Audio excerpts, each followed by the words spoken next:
Ladies and gentlemen, welcome to our channel. Scenes that we witnessed today when Azimio supporters went for peaceful demonstrations can only be described as diabolic.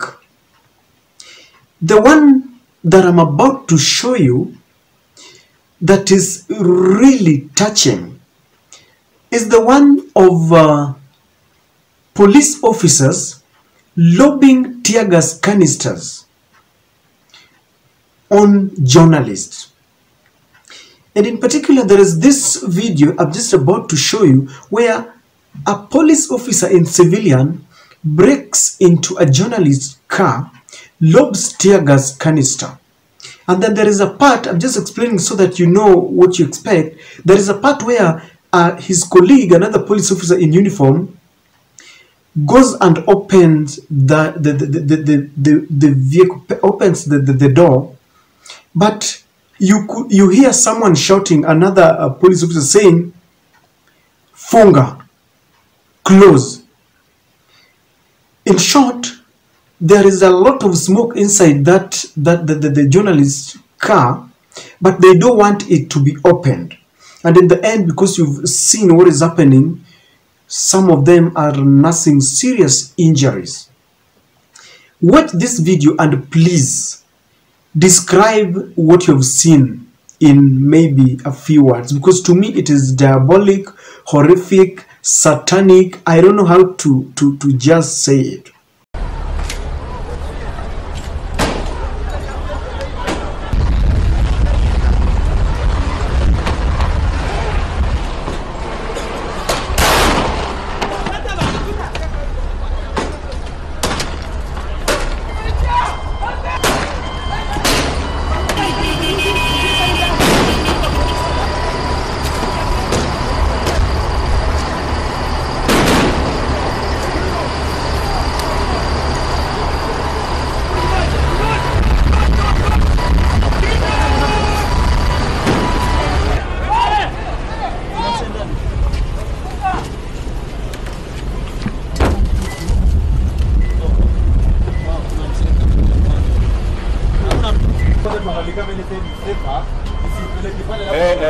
Angalia kwanza, angalia.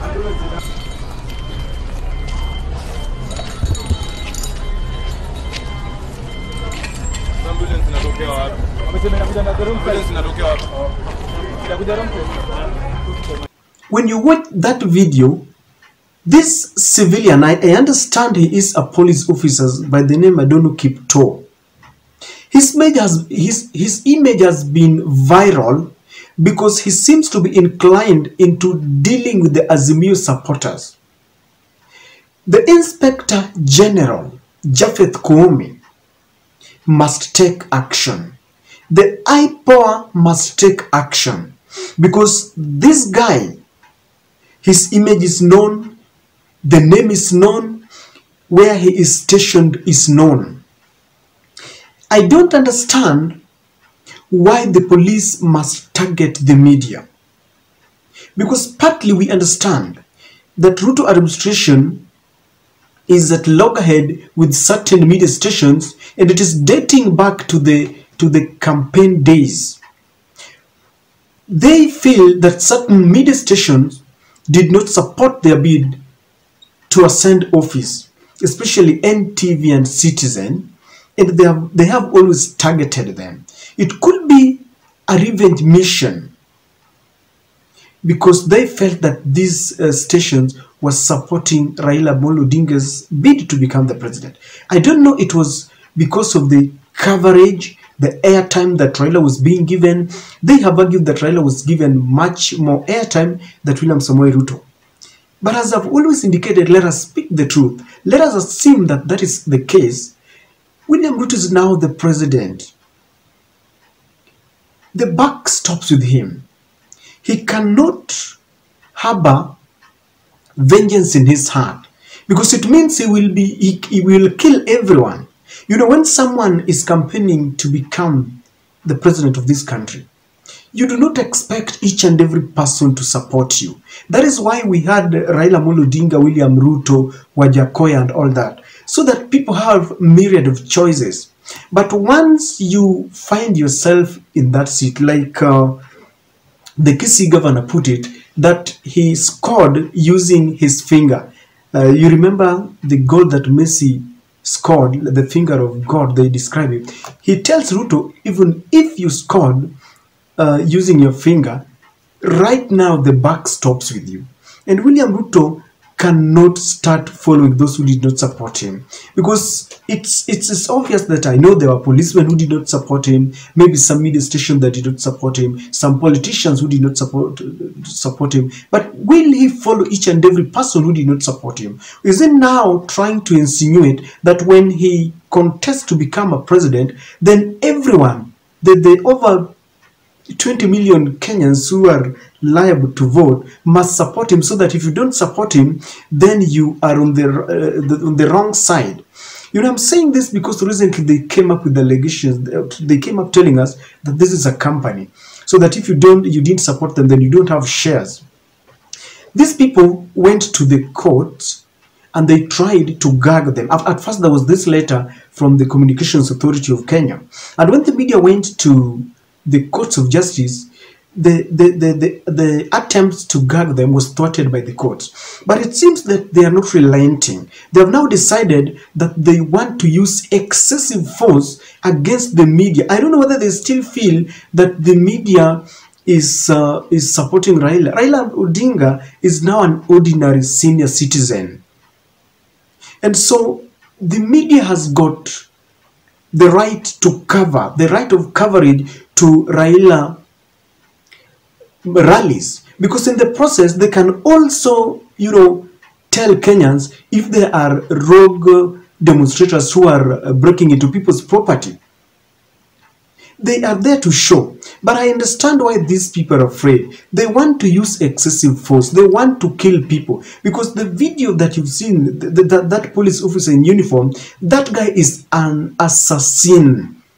I wonder whether this guy is a parent. I wonder whether he has children at home. You cannot be treating people like that. How do you open a vehicle, fire tear gas there, and there's that smoke, then you walk away as if nothing has happened? What has the journalist done? You know, I always say that you can interfere with any other person, but not with journalists.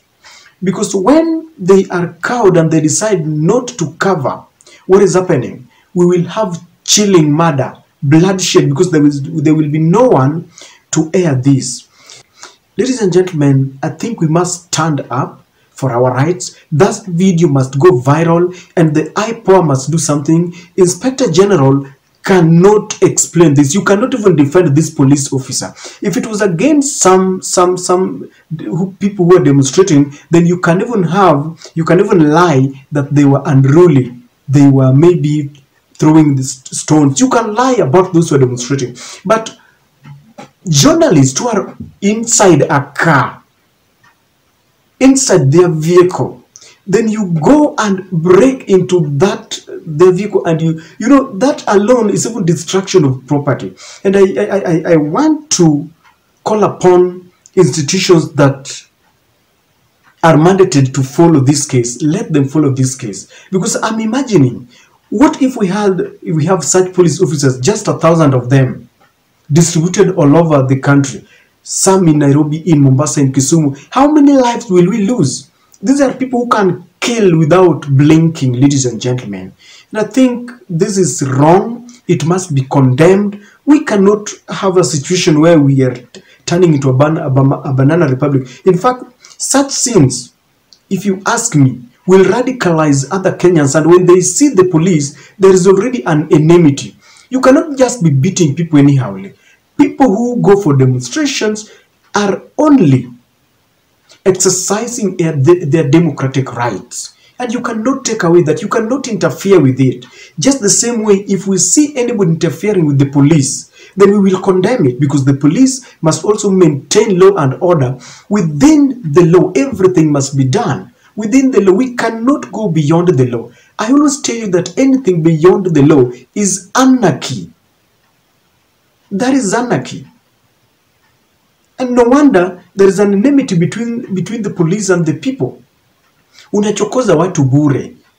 Unapiga wanahabari. Kwa nini? These police officers surely.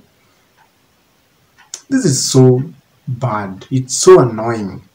And I don't know. I don't know what to think, ladies and gentlemen. That is my take. Please share with me what you think. Just describe for me the scene. What do you feel? What do you feel?